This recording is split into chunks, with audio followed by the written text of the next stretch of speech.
Hi, my name is Prashil, and my fascination with design was planted like a seed in my mind while working as a recruiter. I've always been curious about the world around me and how things worked. I often found myself wondering as to why certain products seemed intuitive and others didn't. When I began probing this curiosity that was simmering within me, after a lot of research, DesignBoat is the name that popped up and seemed like the right place to start my journey. Once I attended the founder's call, I decided to dive right in.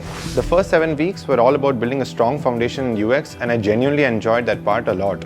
However, once we began learning UI, a lot of self-doubt crept in, as I had never really used Figma or any other design tool for that matter. Luckily for me, my mentor Abhishek immediately sensed something was off and quickly pulled me in for a chat. In that moment, I felt seen, and that gave me the confidence that I needed to steam ahead. A lot of credit to Pawan as well, who's guided me as I built my own website, where I can showcase my portfolio and skills to prospective employers. And it's honestly something that I'm very proud of, and it makes me really happy to look at it. Looking back, there have been so many pinch me moments where I've gone, I built that. That was made by me. And honestly, this has been possible because of DesignBoat. It has been a super rewarding journey, and it has given me the confidence to start my journey as a UX designer.